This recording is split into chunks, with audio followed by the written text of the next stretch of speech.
There was a time when your technical ability, just your core competency, was enough. Today, it's a minimum requirement.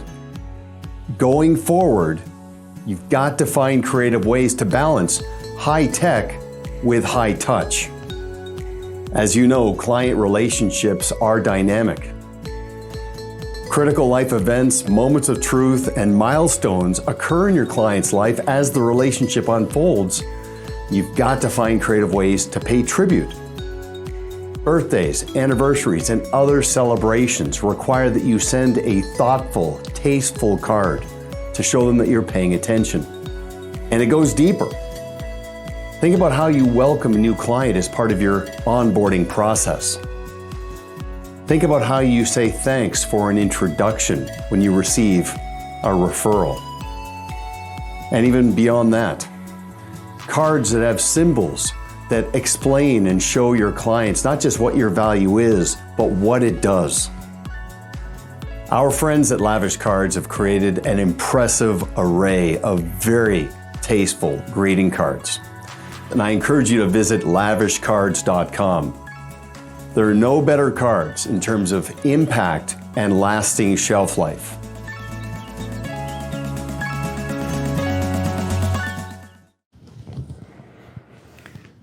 Okay, so let's keep the theme of client acquisition rolling. And of course, everything that you heard Steve talk about syncs right up with this next topic and presenter, because it really speaks to the distinction between attracting new clients versus chasing them. And interestingly, this is something that I really began to understand because of my interactions with Jim Rohn and understanding the law of attraction. And he basically said to attract more attractive clients, you've got to make yourself more attractive than their current provider and anybody else vying for that business. And what we've got here with Scott is the whole concept of target marketing and being a specialist, not a generalist. And of course, the silver lining of 2020 is the opportunity to reimagine the trajectory you're on when it comes to client acquisition and maybe shift from broadcasting to narrowcasting. And maybe you've earned that right, where you've got enough momentum, you've got enough of enterprise value and credibility that you could streamline in terms of who you're striving to attract into your business. And it's interesting, we've been talking a lot about the dynamic of growing down a business to grow up market.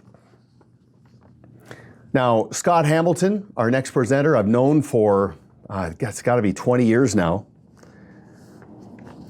He's going to be talking about identifying and marketing to a niche target market. Okay, so let me just read his quick little intro.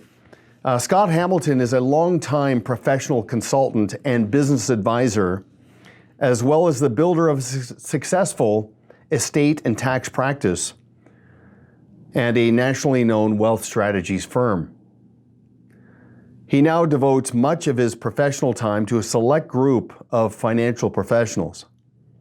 His coaching clients now range from smaller boutique practices to large multi-advisor RIA firms with over $2 billion in assets under management.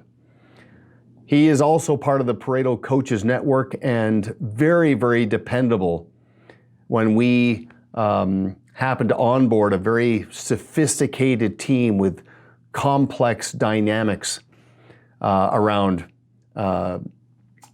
enterprise value and scalable growth and all of those very important issues. So with that said, you're in very good hands here as well. So let me introduce you to Scott Hamilton.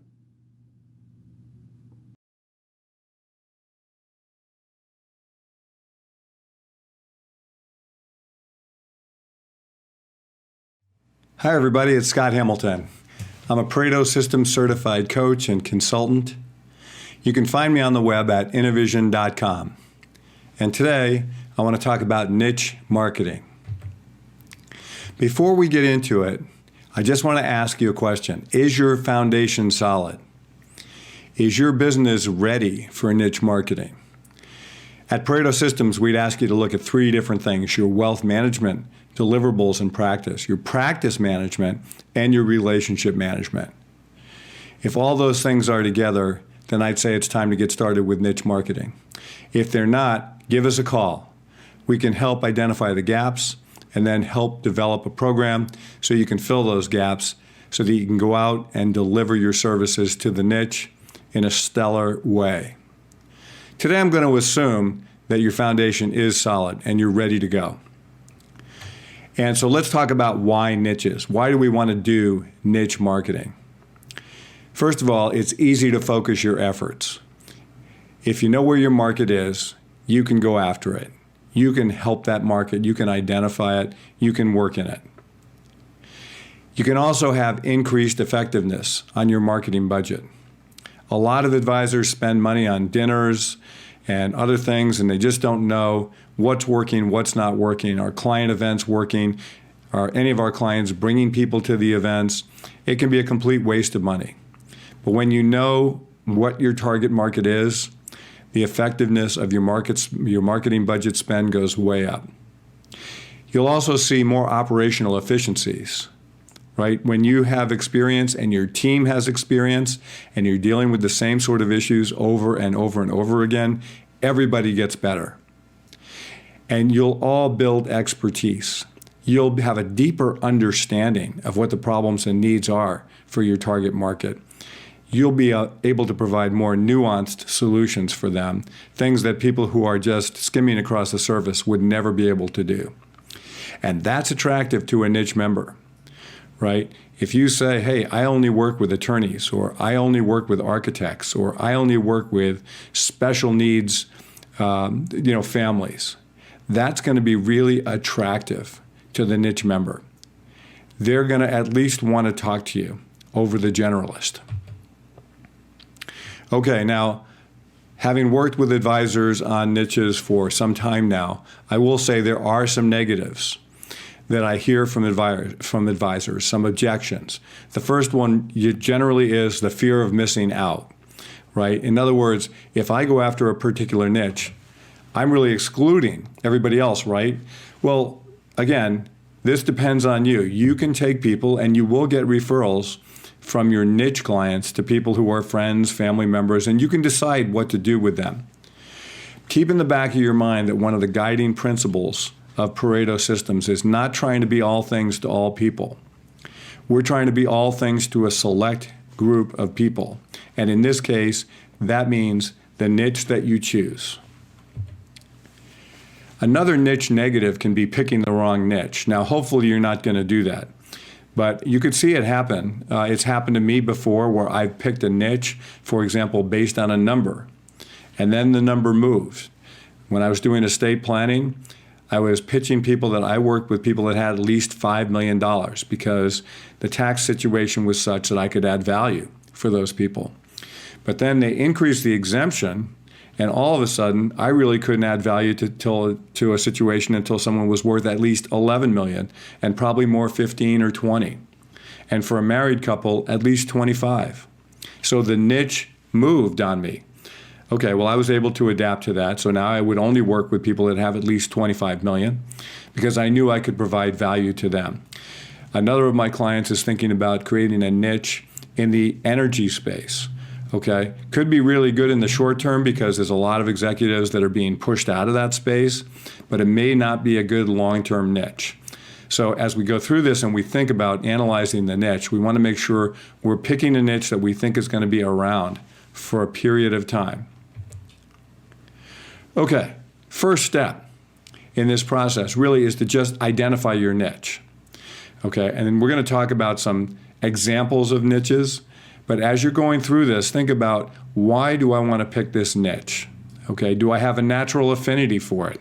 For example, maybe I was a lawyer and I became a financial advisor. So I understand lawyers. So maybe I want to work with lawyers. Maybe I already have clients who I've identified are part of a niche. So maybe I'm working with a few doctors, or maybe I'm working with a few special needs families, and I love working with them, and so I want to continue to do more of that kind of work. So when you're thinking about identifying your niche, take a look at your clients. See what niches they might belong to and think to yourself, is that an area where I'd like to do more? And then finally, maybe you don't have a natural affinity, you don't have any clients who are part of niches, but there's a group of people that you really admire. You really would like to work with that group of people. That's a fine way to develop a niche as well. So first thing, identify your niche. Think about where you want to work. Here's some examples, and I think about this in sort of two ways. I think about it as professionals or jobs or businesses, and then I think about it as sort of subject matter niches. So here's some examples of some niches that are by profession. So lawyers, doctors, airline pilots, manufacturing business owners, ad agency execs. I mean, the list goes on. As you think about this, anytime you get a vertical like this, right, you can consider it a niche and go after it. Now, the other thing is you also get subject matter niches, and you see some examples here. I've got advisors who work with divorcing women, right, or widowed women. A lot of times it's the women because a lot of the men have advisors, and after the divorce, often they'll keep the advisor. But usually their spouses don't have advisors, they don't have connections, and so they're a niche. Special needs families, another niche. High net worth people, so for example, that's my niche. Anybody over 25 million. I've got another advisor who just works with 401k plans, and he's very successful. Okay, so those are what I would consider to be subject matter niches, and it's again, it comes back to what is it that you'd like to do? Who do you want to work with? Who do you have fun working with? Who keeps it interesting for you? That's the kind of niche you want to pick. Once you have the niche in mind, then we need to do some research, right? We need to look into it and see what are the needs, what are the issues, what are the problems that the people in my niche might have. Are those the kind of things I'm good at solving? Are those the kinds of things I'm capable of solving or I could learn to solve, right? That's the first thing. Second thing is, what's the size of the market? Is it a big enough group? If it's too small, we may not have success. So we want to make sure there's enough people in that group so that we can generate enough business to be successful. Okay, next thing, does the niche audience conform to your ideal client? So maybe your ideal client is somebody who has at least $1 million to invest with you. And then once we look, we find out, well, the niche audience really doesn't ever save or invest $1 million, so they're not really our ideal client. Okay, that would be a disqualifier for me in terms of the niche. Another thing we're looking for, are there association groups out there? So are there places that lobby for this particular niche? Are there places that write articles or provide information about this particular niche? Are there places where the niche members get together? We definitely want that. So again, if our particular niche that we choose doesn't have any kind of an affinity group or association group, maybe that's not our best choice. Most niches do have some kind of an affinity group or association group though, so that's usually not the problem. The next thing I want to look for is, are there publications to write for? So this is relatively easy. If you type in, top 100 blogs on Google for whatever niche you're looking at, almost everything will come up. And you can start to look in those blogs. We're going to talk about that a little bit more. See what kind of articles are being written, and see what some of the problems are also. But just the fact that there are publications that you could write for, that you could submit articles for, is really what's important here. And then finally, do you know any people in this niche? So if you know some people in this niche, we can call them up, we can talk to them, we can do some research with those people. Okay, so that's the next step, really. Identify the people that you know, call them up, invite them for coffee, invite them for lunch. Learn as much as you can about their problems and their issues. Ask them questions. Write everything down. Start to collate this information. And before you let them go, find out who else they know that's in that niche and ask for a referral. And then go do the same thing with those people, right? We're still in the market research portion of this. We're not trying to sell anybody anything. We're just trying to get advice. What does this person think about us going into this niche? Do they think there's room? Who's the competition? Who else is in this niche doing the same thing that we're doing, right? What kind of problems do they have? What kind of issues are they facing? What keeps them up at night? So again, we're just looking for advice. We're not trying to pitch anybody on anything at this point. I'm not saying those people won't become clients, but right now, again, what we're after is information. Next thing we want to do is analyze the competition. Let's do a really honest appraisal of our strengths and our weaknesses and compare that to anybody who might be in the same space that we're thinking about. Right? We want to make sure that we're close to as good, if not better, than our competition. What are they doing better? What can we learn from them? What can we do better? And then finally, is there room for another player?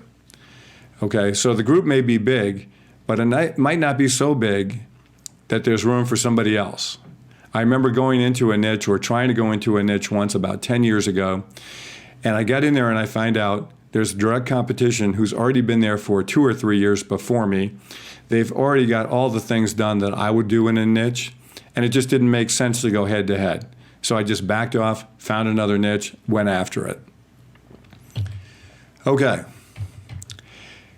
Once we've done the research, so once we know what the problems are, now we need to quantify. What do we offer that this niche needs and wants? What services do we have that satisfies or that help solve the problems that they have? And we can even do some more tailoring here. So what I've seen in niches is that there's generally 3 groups of people. There's the rising niche member, there's the accumulating niche member, and there's the retiring niche member. They all have different needs.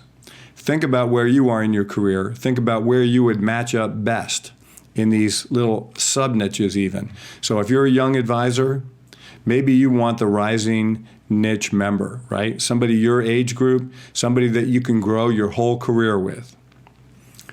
You get the idea. Think about that in terms of the other 2 categories as well. Okay, once we have all this done, so in other words, we've decided niche marketing is for us. We want to do it. We've identified a niche. We've done the analysis. We feel like we're a good fit for that niche, and we're kind of ready to go. What's next? Now we want to build a marketing program. The good news is the marketing programs for niches have been around for a long time. Okay, we've got a couple of small new tweaks, but generally speaking, what you're going to see is niche marketing involves writing. It involves speaking. The new one is video. It involves joining associations and networking with other niche resources. So that's it. We're going to talk about those in a little bit of detail. First of all, writing. Okay, I mentioned this before. You can search the top 100 blogs for your niche. Just go into Google and search it. And what you're going to find is there's probably 10, 15, 20 influential blogs that people in your niche are reading. Okay, so we want to write for those. If we can't write directly for those, if we can't submit articles, maybe we can be interviewed by the people who are writing those blogs. Anything we produce, we want to use in multiple different ways. So if we write a blog post for somebody, we also want to use it on LinkedIn. We also want to submit it to an association magazine or newsletter and see if we can get it published. Maybe you won't get something published the very first time you submit. We have to keep submitting. Find out what kind of articles are they looking for, right? Okay, same thing with professional journals.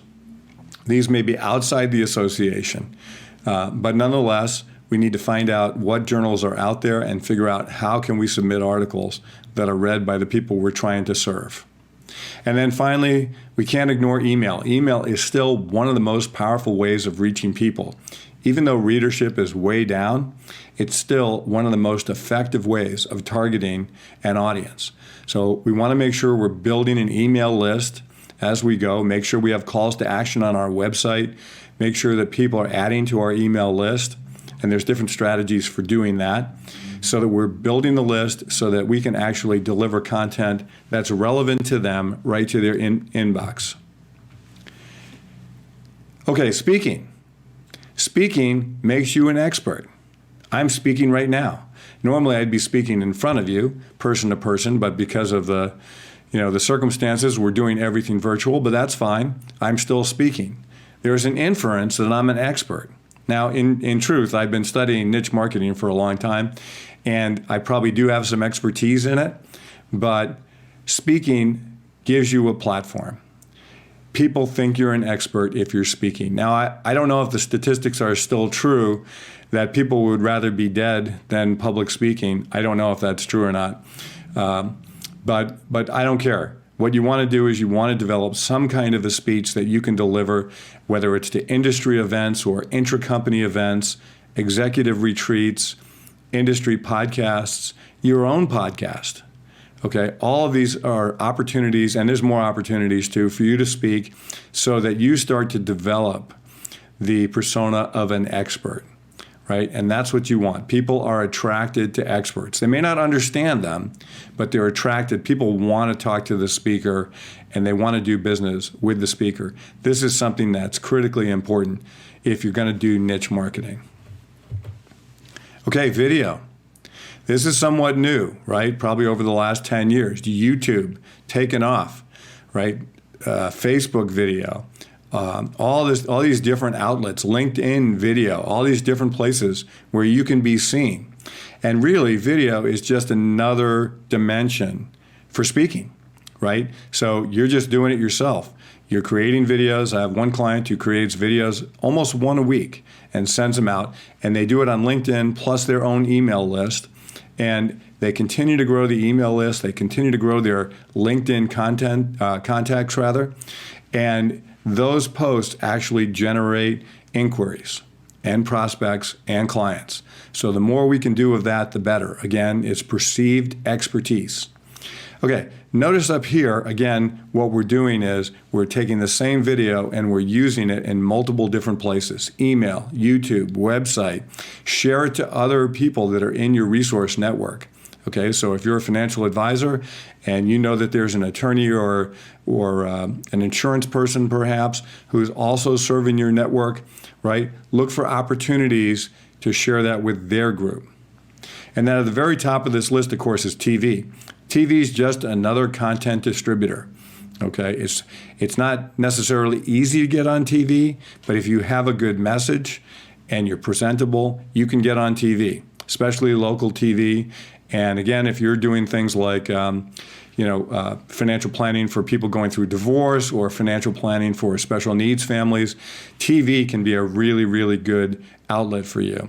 Maybe not so much if you're industry specific, but if you're marketing to a subset of the general public, TV can be great. Okay, join associations. The key here is to join and add value, right? Be perceived as somebody who really cares about the membership by adding value. I learned this lesson a long time ago, and it's relatively easy to do. If you care about what you're doing, it's relatively easy. If you don't like what you're doing, it's going to be problematic. But if you care, just get and stay involved. Okay, another thing you can do is look for strategic partners. I just referenced this a minute ago. Identify other people who are already effectively serving the niche. So maybe you're a financial advisor, and maybe you're marketing to lawyers. And you know somebody who's selling disability insurance to lawyers like it's nobody's business. Team up with them, build a relationship with them. If you have a podcast, interview them, and then distribute that interview to your network and to their network. You get incredible multiplication going on here, great leverage, fantastic. And then, of course, they're looking to refer you in just like you're looking to refer them in. Okay, so you just increase your reach when you do this. Okay, wrapping up, lots of things to think about here, but this is basically a formula that's proven if you want to generate more business. 1, identify your niche. 2, research it. Make sure it's the right niche for you. 3, get your marketing hat on and start doing the very simple things consistently that people do to really, really make a difference in the niche. That's going to lead to success. If I can help you with anything, let me know. My number's here on the screen. You can find me at innovision.com. And of course, you can always find me through Pareto Systems. And if you need any help there, please reach out. They have a proven system that's helped financial advisors. I know I help deliver it all the time, and it works. All right, thanks very much, everybody. Enjoy.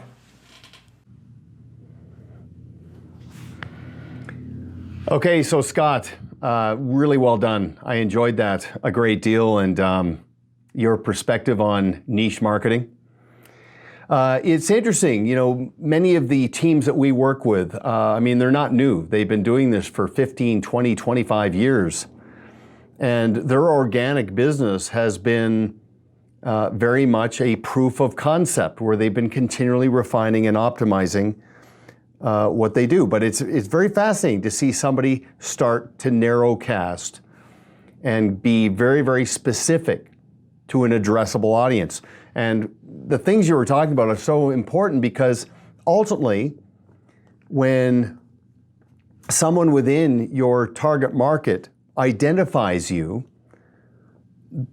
in their inside voice, you have to trigger this moment of recognition that, okay, there is something here that I'm not getting with my current provider.